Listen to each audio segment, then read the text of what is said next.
Good Friday morning, everyone, and welcome into today's daily Bible reading for February the 17th. Today we are reading together in Exodus chapter 3, which is going to be God revealing himself to Moses in the burning bush, this incredible theophany, which in many ways is the reintroduction of God to his people as he is beginning to lay the groundwork for the incredible exodus that is going to take place here in the next few chapters. Thanks so much for tuning in today. Let me get the text of Exodus 3 up on the screen for us, and we'll read it together here. Exodus chapter 3, beginning in verse number 1.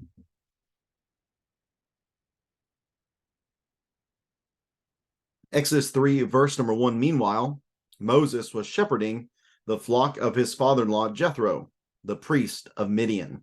He led the flock to the far side of the wilderness and came to Horeb, the mountain of God. Then the angel of the Lord appeared to him in a flame of fire within a bush. As Moses looked, he saw that the bush was on fire, but was not consumed. So Moses thought, I must go over there and look at this remarkable sight. Why isn't the bush burning up?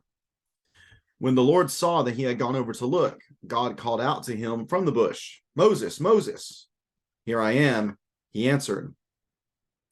Do not come any closer, Yahweh said. Remove the sandals from your feet, for the place where you are standing is holy ground. Then he continued, I am the God of your father, the God of Abraham, the God of Isaac, and the God of Jacob. Moses hid his face because he was afraid to look at God. Then Yahweh said, I have observed the misery of my people in Egypt and have heard them crying out because of their oppressors. I know about their sufferings, and I have come down to rescue them from the power of the Egyptians and to bring them from that land to a good and spacious land, a land flowing with milk and honey, the territory of the Canaanites, Hittites, Amorites, Perizzites, Hivites, and Jebusites. So later the Israelites cry for help, so because the Israelites cry for help has come up to me, I have also seen the way the Egyptians are oppressing them. Therefore, go. I am sending you to Pharaoh, so that you may lead my people, the Israelites, out of Egypt. But Moses asked God, who am I that I should go to Pharaoh and that I should bring the Israelites out of Egypt? He answered, I will certainly be with you, and this will be the sign to you that I am the one who sent you. When you bring the people out of Egypt, you will all worship God at this mountain. Then Moses asked God, if I go to the Israelites and say to them, the God of your ancestors has sent me to you, and they ask me, what is his name? What should I tell them? God replied to Moses, I am who I am. This is what you are to say to the Israelites. I am has sent me to you. God also said to Moses, say to the Israelites, Yahweh, the God of your ancestors, the God of Abraham, the God of Isaac, and the God of Jacob, has sent me to you. This is my name forever. This is how I am to be remembered in every generation. Go and assemble the elders and say to them, Yahweh, the God of your ancestors, the God of Abraham, Isaac, and Jacob, has appeared to me and said, I have paid close attention to you and to what has been done to you in Egypt. And I have promised you that I will bring you up from the misery of the Egyptians, from the misery of Egypt to the land of the Canaanites, Hittites, Amorites, Perizzites, Hivites, and Jebusites, a land flowing with milk and honey. They will listen to what you say. Then you, along with the elders of Israel, must go to the king of Egypt and say to him, and say to them that Yahweh, the Lord, the God of the Hebrews, has met with us. Now, please let us go on a 3-day trip into the wilderness so that we may sacrifice to Yahweh, our God. However, I know that the king of Egypt will not allow you to go, even under force from a strong hand. But when I stretch out my hand and strike Egypt with all my miracles that I will perform in it, after that he will let you go. And I will give these people such favor with the Egyptians that when you go, you will not go empty-handed. Each woman will ask her neighbor and any woman staying in her house for silver and gold jewelry and clothing, and you will put them on your sons and daughters, so you will plunder the Egyptians. And that is Genesis chapter 3. This chapter is set in the with the background of the crying out of the Israelites in Egypt, back to chapter 2 at verse 23. Remember, Moses has been born. He's been saved by his parents. God has provided for him all along the way in order to put him in a place where he can be elevated to a high status within Egypt in some way, similar to what we see with Joseph. And yet his zeal for his people caused him to kill an Egyptian.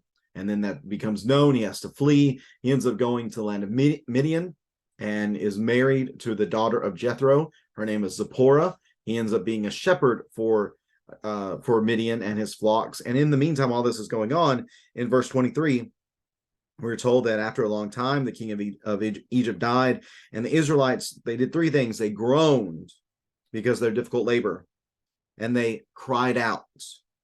And their cry for help because of the difficult labor ascended to God, and God heard their groaning, and God remembered his covenant with Abraham, with Isaac, and with Jacob, and God saw the Israelites, and God knew. So with that in the background, we now shift our focus back to Moses, who is doing the shepherding of Jethro's flocks. He takes them to the far side of the wilderness and comes to Horeb, the mountain of God. This is also Sinai. It's something, there might be a little bit of a differentiation there, that Sinai might be an exact mountain, while Horeb might be a bit of a larger area. But whatever the case might be, we're to understand these are basically the same places, Horeb and Sinai. And the text tells us that the angel of the Lord appeared to him in a flame of fire within a bush. That we have here the theophany, the appearing of God in the form of this burning bush. What strikes Moses in this moment is the fact that the bush is on fire, yet the bush is not consuming. It's not being consumed by the fire.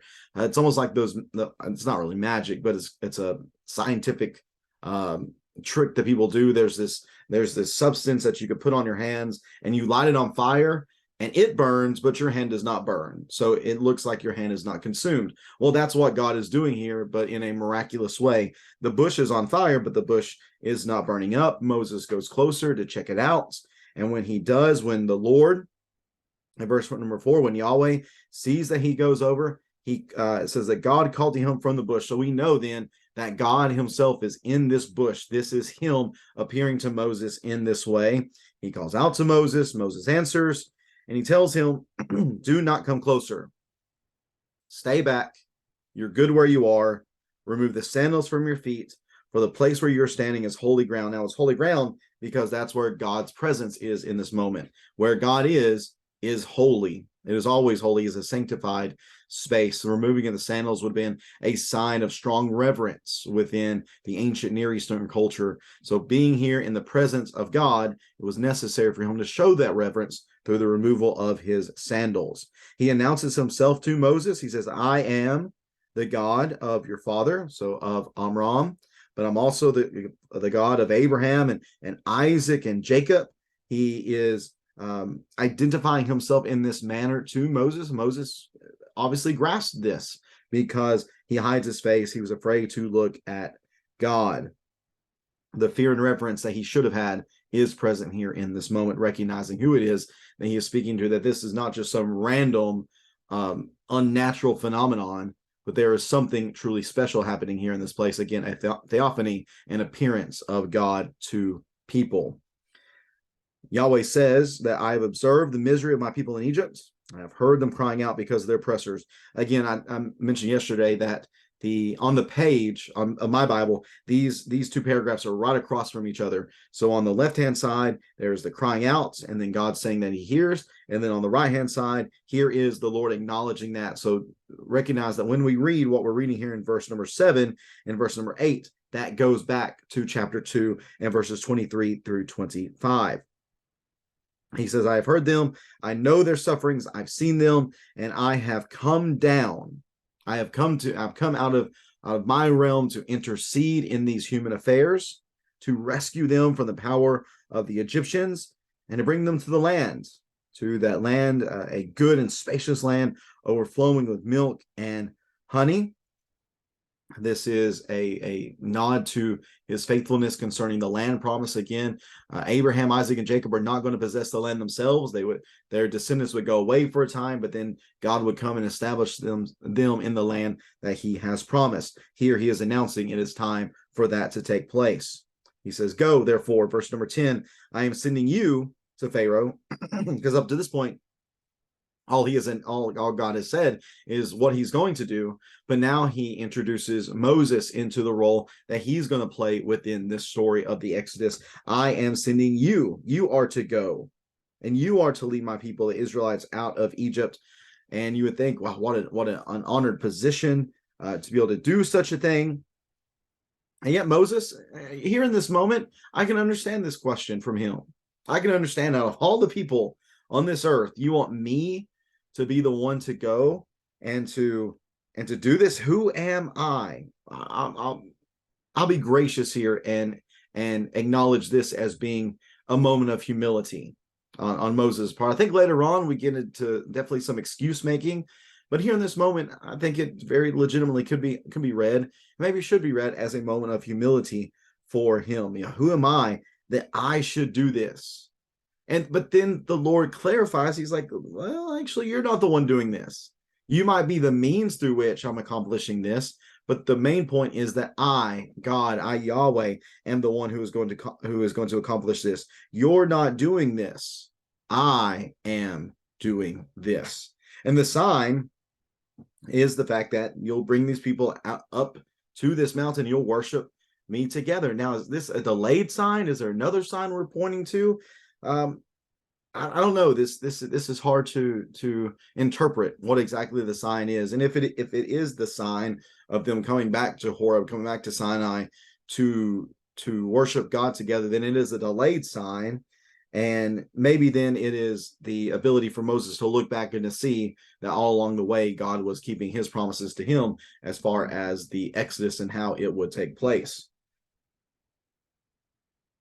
Well, Moses then responds again in verse 13, and you could almost see him kind of feeling his way through this.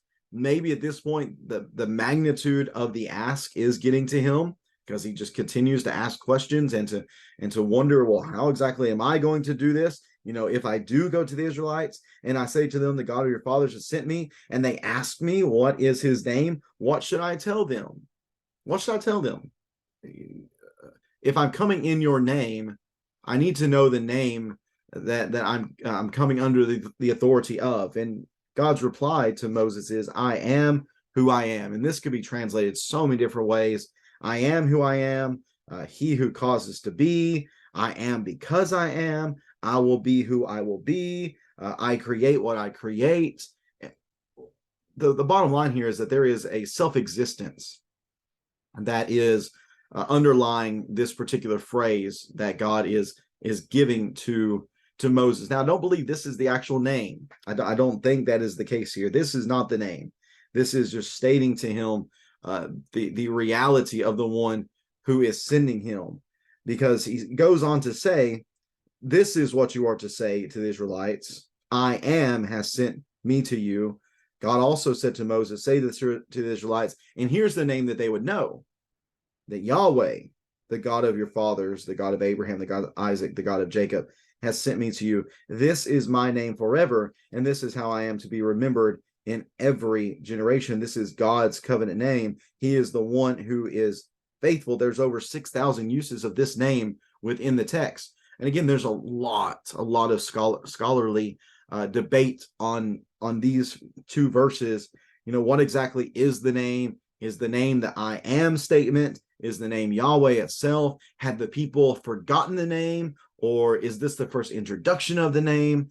And I'm not going to get into all that. That's not for this particular reading today. But just to give you my perception on this, they knew the name of God. Abraham, I believe, knew God's name of Yahweh. That's the covenant name that he had made, or that he had given to Abraham to represent the covenant that was between him and his generations to follow. So they knew the name. Maybe they had forgotten the name in some ways. Maybe Moses had forgotten the name while being out in the wilderness. But they would know that when Yahweh comes to you, that this is the one who is going to keep his promises of not only make you a great nation, which he had done, around this time. Later on, it's going to talk about there being about 600,000, I believe, men of Israel. And if we expand that to include then women and children and young men, maybe, then we're talking about maybe 2 to 3 million people are involved in Israel at this time. That is a great nation. And now here is coming Yahweh to keep his promise to give them this great land. So go, Moses, go. Numerous times he is told to go, which again echoes the story of not just Abraham, but also echoes the story of Jacob, who was told to go down to Egypt. So go, verse 16, assemble the elders, speak to them, tell them who it is that has come to you. Tell them that I have promised these things to you, and that I'm going to make good on those promises to you. They're going to listen to you. They're going to listen to you, to what you say, and then you're to go with them to Pharaoh. You're to go stand before Pharaoh, and you are to say that the Lord, the God of the Hebrews, has met with us, which isn't exactly true by a literal meaning, but he has met with Moses, and Moses is his representative to the people. So by Moses meeting with the elders, they have met with God. This is a moment where we see, I believe clearly, Moses's authority that has been given to him by God to be his divinely appointed representative. So by them having met with Moses, in some sense, they have met with God. And that's going to be seen even later on, where I believe it's in chapter 4 and verse 16, I believe it is. He says to Moses here that whenever he meets with others, you will serve as God to him, that you are my representative. And we see that here in this case. Now, what they are to tell Pharaoh is that Yahweh, the God of the Hebrews, has met with us. Again, now please let us go on a 3-day trip into the wilderness. Notice here that there is nothing that says that we're going to come back. If you remember back whenever Joseph asked Pharaoh, a previous Pharaoh, to go and to bury his father, he made mention, we will come back. He made that explicitly clear, that we will come back after we bury my father. We don't have that here in this text. And some then read into this as an open-ended, as a statement of saying, we're not coming back. And that this is a declaration of, you need to release these slaves. That would have been a very strong, a very bold, a very courageous ask by Moses and the elders of Israel. However, verse 19, and I'll also say this, that the notion of, or the way that it's phrased, that Yahweh, the God of the Hebrews, the fact that it is mentioned like that shows that this is a national God. This is a God over a particular nation. And according to customs of that time, you were to allow people to act on behalf of the God of their nation in many ways. So for Pharaoh to not do that, is Pharaoh going against the cultural norms of that time. And he knows, Yahweh does. Yahweh knows that that Pharaoh is not going to allow them to go, even under force from a strong hand. But when I stretch out my hand, whenever I show him my power and my authority, then I will strike Egypt and all the miracles that I perform. And after that, then he will let you go. And I will give these people such favor with the Egyptians that when you go, you're not going to go empty-handed, but you're going to plunder the Egyptians in many ways, that you're going to take from them many riches, gold and silver. And we're going to see that fulfilled in chapter 12 and verses 35 and 36. So up until this point, Moses has been introduced to Yahweh in this theophany of the burning bush. He has been told the role that he is going to play. Yahweh has answered his questions that he has posed as to how this is all going to go about. And unfortunately, there is a chapter break here, which kind of kills the momentum of the text. I probably should have put these two chapters together in our reading.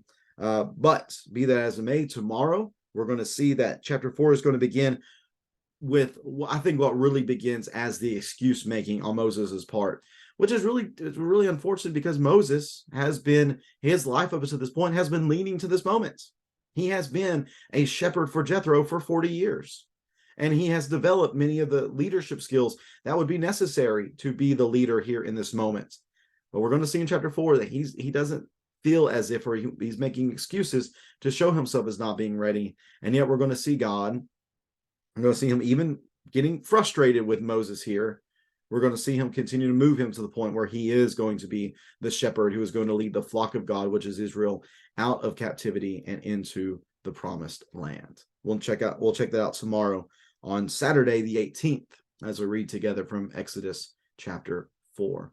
Appreciate so much you tuning into this reading on this Friday. I hope that you will tune in again tomorrow as we continue our read. If you have any questions or comments about the text, please feel free to leave those in the comment section. I appreciate the message that I get from time to time, people asking me various questions, and you can tell that they're pondering the text by the questions that they were asked. For example, somebody asked me about our read yesterday. Well, what would have happened if Moses was not a beautiful child? What if he was kind of funny looking, or what if he was just a regular ordinary kid? He wasn't beautiful or good or healthy as the text indicates. Then what would his parents have done for him? Questions I don't know, but that's a question that a lot of scholars actually debate back and forth. But that just shows again that people are thinking about the text and meditating upon it, looking at it with a critical eye, and I appreciate that a lot. So I hope that these reads allow you to do that, and then it does grow your knowledge and understanding of Scripture, even if we don't have all the answers with great certainty. Again, thanks for tuning in today, everyone. We will be back at it again tomorrow. Take care, and God bless.